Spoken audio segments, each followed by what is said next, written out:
तो हेलो भाई लोग, कैसे हैं आप सभी लोग। तो मैं ये वीडियो उसके लिए लेके आया हूँ जिनको ऐसा लगता है कि भाई आंसर राइटिंग मैं नहीं कर पाऊँगा।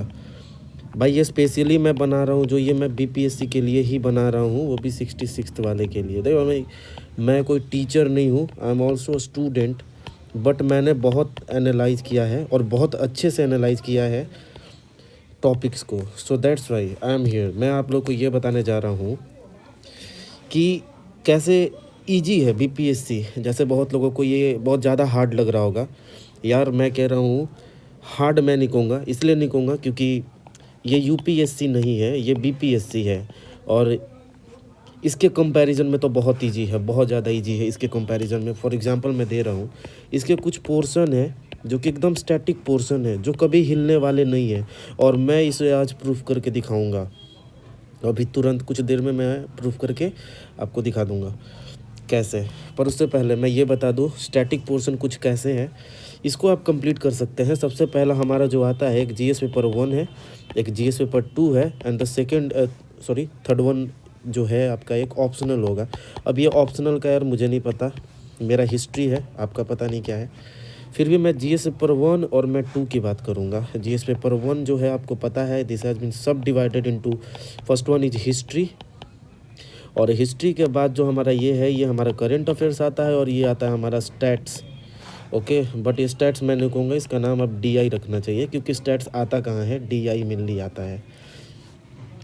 जीएस पेपर 2 में देखते हैं, ये फिर से सब डिवाइडेड है 3 भाग में। पहला जो आता है सेक्शन पॉलिटी का आता है, पॉलिटी के बाद जो हमारा आता है ये इकोनॉमिक्स आता है, और ये हमारा जो लास्ट वाला पोर्शन है ये हमारा साइंस एंड टेक आता है।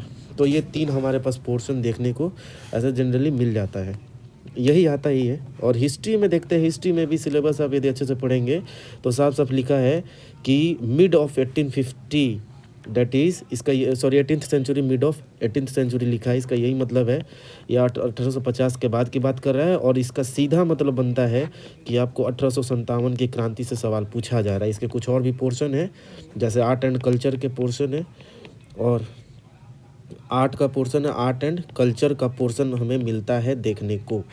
अब ये है कि आर्ट एंड कल्चर में क्या है, तो हम लोग थोड़ा एक बार देख लेते हैं सिलेबस को। भाई मैं पहले बता रहा हूँ स्ट्रैटेजी, और जो ऐसे पोर्शन जो कि एकदम स्टैटिक हैं, जिसको आप पढ़ लेंगे डेफिनेटली आप क्वेश्चन बनाने जा रहे हैं, ऐसा ये फिक्स है।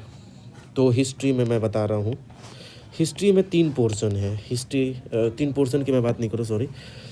1857 की क्रांति के बाद हमें जाना है। सबसे पहला तो 1857 के बाद, यानी कि ऑनवर्ड ऑफ 1857 रिवोल्ट। ठीक है, इससे बहुत सारे क्वेश्चन आते हैं, और मैं यहाँ पे आऊँगा। ऐसे 2 टॉपिक है जहाँ से 2 क्वेश्चन एकदम फिक्स है। पहला एक आता है आपका ट्राइबल रिवोल्ट, ट्राइबल रिवोल्ट है, और एक दूसरा है हमारा that is art and culture का पोर्शन, आर्ट एंड कल्चर का। मैं ये ऐसे 2 क्वेश्चन बता रहा हूँ जहाँ से सवाल हमेशा 2 क्वेश्चन ज़रूर मिलते हैं देखने को फिक्स। ठीक है, तो ट्राइबल रिवोल्ट में सबसे पहला हमारे यहाँ पे मेनली है एक बिरसा का रिवोल्ट, बिरसा मुंडा, जो उसने 1899 में किया था। ठीक है, बिरसा मुंडा का एक रिवोल्ट है जो 1899 से 1900 तक में आई गेस लड़ाई हुई थी। सेकंड जो एक हमारा संथाल अपराइजिंग है, that is Santhal revolt, Santhal का जो विद्रोह हुआ था, अब संथाल का विद्रोह हुआ था। ये डेफिनेटली आप देख लेंगे कि या तो ये आ जाए या तो ये आ जाए, दोनों में से कोई एक आएगा ही जीएस पेपर 1 का हिस्ट्री वाला पोर्शन में। आर्ट एंड कल्चर में मेनली आप सभी लोगों को पता होगा कि एक मौर्यन एम्पायर, मौर्यन आर्ट आता है, मौर्यन एम्पायर का मौर्यन आर्ट आता है। सेकंड जो आता है पोर्शन, दैट इज़ एक आ जाता है हमारा पाल कला, पाल आर्ट आता है, जिसको हम लोग पाल कला के भी नाम से जानते हैं। और एक तीसरा पोर्शन जो हमारा आ जाता है, ये हमारा है, ऐसे तो पढ़ के जाना चाहिए लेकिन ऐसा ज़रूरी नहीं है कि वो एक आ ही जाता है, जिसका नाम है मधुबनी पेंटिंग। तो मधुबनी पेंटिंग भी है हमारा इसमें एक। ठीक है, और तो इसी तरीके से एक और भी हमारा है जो कि मेन पोर्शन है यहाँ पे, यही है कि गुप्ता आर्ट भी है हमारा, गुप्त आर्ट भी जो है हमारा पोर्शन में है। तो भाई याद रहे ये या फिर ये, इन तीनों में से कोई ना एक आना ही है, ये एकदम फिक्स है, एकदम याद रहे कि एकदम आना ही है। और यहाँ से तो सीधा एकदम इजी क्वेश्चन आता है, बस यही कि मेंशन द फीचर्स। यहाँ पे आपको इसकी विशेषताएं बतानी होती हैं, सिर्फ विशेषता आप बताएंगे, उससे ज़्यादा आपको कुछ बताने की यहाँ पे ज़रूरत नहीं है। लेकिन अब है यहाँ पे बिरसा मुंडा संथाल, तो इनसे अलग अलग क्वेश्चन बन सकते हैं कि इसके कारण क्या क्या थे, इसका इम्पैक्ट क्या रहा, क्या असर रहा इसका लोगों पर, सोसाइटी पे क्या असर रहा, है ना, इस तरीके से। और भाई आजकल तो ऐसा देखा जा रहा है कि 1857 लगभग हर एग्ज़ाम में पूछा जा रहा है। तो भाई यहीं से हो गया आपके 3 क्वेश्चन, और आपको 3 ही का आंसर देना ही है, हो गया फिर। अब मान लेते 1857 बाई चांस नहीं आया, इसके जगह पे नॉन कोऑपरेशन आ जाएगा, सिविल डिसो जैसे गांधीयन मूवमेंट कहते हैं हम, सिविल डिसोबीडियंस मूवमेंट आ जाएगा, और थर्ड जो पोर्शन है हमारा क्विट इंडिया मूवमेंट आ जाएगा। बस इतना ही आता है यार। कभी कभार थोड़ा सा ज़्यादा जज्बाती हो करके कुछ और भी डाल देता है वो, तो उसकी बात नहीं है। डेफिनेटली आप इतनी तैयारी कर लेंगे तो आप 3 क्वेश्चन डेफिनेटली आप बना के आएंगे। हाँ, एक और भी है, एक और भी फिक्स क्वेश्चन मैं बता दूं, जो कि थॉट्स। भैया मैंने जितना बता दिया, ये थॉट्स में आप देख लेंगे, एक गांधीयन थॉट्स, और फिर आता है गांधी जी का जो थॉट है गांधीयन, फिर आता है टैगोर का, और उसके बाद हमारा आता है नेहरू जी का थॉट। ये तीनों में से यदि हम देख लेंगे ना, तो भाई 3 क्वेश्चन तो मैंने ऐसे ही बता दिए, और 3 ही आपको लिखना है। तो मैं सिर्फ यही नहीं, उसके बाद मैं थोड़ा सा पोर्शन पे आना चाहूँगा, करंट अफेयर्स के पोर्शन पे। देखिए करंट अफेयर्स का जो पोर्शन है, मैं ये बता दे रहा हूँ कि करंट अफेयर्स का जो क्वेश्चन होता है, डेफिनेटली जैसे एकदम जो मोस्ट कॉमन जो टॉपिक होता है, जो बहुत ज़्यादा चर्चे में होता है, वही आता है। जैसे पिछली बार कोविड-19 का था, आप पिछली बार का क्वेश्चन उठा के देखिएगा 65th बीपीएससी का, उससे कोविड-19 से 2 क्वेश्चन आए। आई गेस एक है जिसमें कि ट्रेड पर क्या असर पड़ा, ठीक है, और सेकेंड वाला जो है वो भी कुछ इसी तरीके से है, कोविड-19 से कि इन्वायरमेंट पे क्या इम्पैक्ट हुआ, तो इन्वायरमेंट पे क्या इम्पैक्ट हुआ वगैरह वगैरह, ये सारा यहाँ पे क्वेश्चन यहाँ पे आया था कोविड-19। So this was very very important. एक इम्पॉर्टेंट और भी था, बहुत ज़्यादा कॉमन था ये, मिशन शक्ति आप सबने सुना होगा, पढ़ा होगा, जो भी है, तो ये भी क्वेश्चन था। तो भाई यहाँ से भी 3 क्वेश्चन देख सकते हो। मेरे कहने का मतलब है मोस्ट कॉमन क्वेश्चन, जैसे मैं इस पर बता देता हूँ अभी। एक जो क्वेश्चन आपने जो 3 फार्म बिल्स, जिस पर अभी बहुत विवाद चल रहा है, तो इससे रिलेटेड क्वेश्चन डेफिनेटली आपको देखने को मिलेंगे। जैसे में इससे क्वेश्चन यही होगा कि भाई यदि ये लागू हो जाता है तो what will be the impact of farmer, क्या फार्मर का क्या साइड है, विवाद किस बात को लेकर के है, कंट्रोवर्सी किस बात को लेकर के है। तो क्वेश्चन कुछ भी आ सकता है इससे रिलेटेड, लेकिन क्वेश्चन आपको देखने को मिलेगा डेफिनेटली। उसके अलावे भी बहुत सारे ऐसे क्वेश्चन हैं। मैं आता हूँ अब धीरे धीरे, मैं जी पेपर 2 पे आता हूँ। देखते हैं यहाँ पे जो पॉलिटी का सेक्शन है भैया जी, आपको यहाँ पे भी कुछ फिक्स टॉपिक हैं, लेकिन याद रहे कि खाली आप एम लक्ष्मीकांत पढ़ करके पास नहीं होंगे, आपको सारे आर्म्स देखने होंगे। जैसे कोई टॉपिक है, मैं कह रहा हूँ, अब पहले आता था फंडामेंटल राइट्स के बारे में जो दे दिया गया है, इस तरीके से दे दो। इस बार आया था पिछली बार कि क्या आपको लगता है कि जो फंडामेंटल राइट एक तरफ से सरकार देती है और उसी तरफ से दूसरे हाथ से छीन भी लेती है, तो यहाँ पे आपको इस तरीके से आपको आंसर करना होगा। अब यहाँ पे बहुत सारे लोग लिख दिए होंगे, हाँ भाई ऐसा छीन लेती है, क्योंकि सस्पेंशन भी होता है, आपको पता है 19 और 20 को छोड़ करके। तो यहाँ पे बहुत सारे ऐसे लोग हैं जो ऐसा सोचते हैं, लेकिन ऐसा नहीं आप लिख सकते, क्योंकि फंडामेंटल राइट में जितनी भी अब बेसिक चीज़ें हैं, आपको पता होगा कि बेसिक प्रिंसिपल सब बना दिए गए हैं, और इसको आप कभी भी अफेक्ट नहीं कर सकते, या आप इसको चेंज जरूर कर सकते हैं, लेकिन याद रहे कि सुप्रीम कोर्ट को इसकी जिम्मेवारी दी गई है कि वो इसको छीन नहीं सकते, और there are various provisions in our constitution, तो उसका इस्तेमाल करके आप कभी भी इसको छीनने नहीं देंगे। तो इसलिए आपको वो सारा मेंशन करना होगा। तो थोड़ा घुमा के सवाल आता है, मेरे सीधा सा कहने का मतलब है फंडामेंटल राइट, डीपीएसपी, है ना, इससे भी क्वेश्चन। अब डीपीएसपी में भी क्वेश्चन अब ऐसे आता है कि भाई डीपीएसपी को कहाँ तक लागू किया है, specially with special reference to Bihar, ऐसे करके क्वेश्चन आता है। आपको जितना भी क्वेश्चन पढ़ना है, जैसे 1857 की क्रांति पढ़ना है, तो आपको यहाँ पे पढ़ना होगा कि भाई कुंवर सिंह का क्या रोल था यहाँ पे, उसको क्रिटिकली एनालाइज करना है।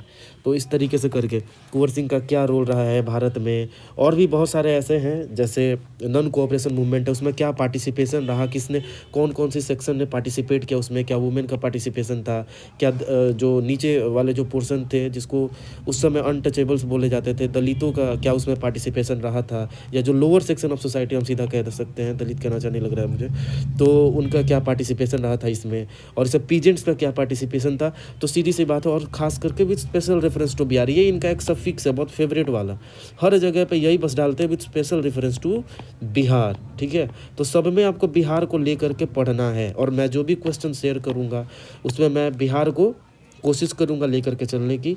और भाई डेफिनेटली सीधी सी बात है, यहाँ पे मैं अभी आपको ये बताऊँगा, पहले टॉपिक बता दूँ मैं, फिर यहाँ पे जब हम इकोनॉमिक्स में जाते हैं जिस पेपर 2 में, सॉरी पॉलिटी के बाद, हाँ ठीक है, इकोनॉमिक्स पे आते हैं भाई। इकोनॉमिक्स से याद रखना, इकोनॉमिक्स में सिर्फ वही क्वेश्चन आता है that is most common to Bihar, याद रहिए आप बीपीएससी का एग्जाम देने जा रहे हैं और इससे सिर्फ प्रॉब्लम से क्वेश्चन आता है, इकोनॉमिक्स हो चाहे साइंस एंड टेक हो। मैं बता रहा हूँ फॉर एग्जाम्पल, इकोनॉमिक्स आपको पता है कि बिहार जो है एग्रीकल्चर डोमिनेटिंग स्टेट है, तो यहाँ पे एग्रीकल्चर पे ही सारा का सारा इकोनॉमी हमारा एग्जिस्ट करता है, ठीक है। एग्रीकल्चर पे ही हम डिपेंडेंट है, यहाँ पे अप्रॉक्सीमेटली 78% लोग डिपेंडेंट है फॉर देयर लिवलीहुड, उनके रोजगार के लिए 78% यहाँ इस पे डिपेंडेंट। आपको ये भी पता होगा that is approximately 19.3% of its share goes to what, GDP of, that is state GDP of Bihar.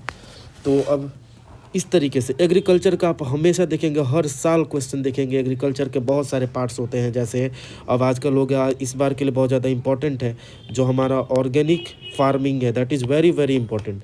और ऑर्गेनिक फार्मिंग हम यदि छोड़ देते हैं तो दूसरा एक जो पोर्शन है एग्रीकल्चर का, तो भाई जो शेयर है, इसका जो स्टेटस है, इसका क्या हमारे में कंट्रीब्यूशन है, ये तो पढ़ना ही पढ़ना है। इसके बाद ऑर्गेनिक भी पढ़ना है, इसके साथ में आपको फूड सिक्योरिटी भी इज़ वेरी वेरी इंपॉर्टेंट कि भाई फूड सिक्योरिटी होता क्या है।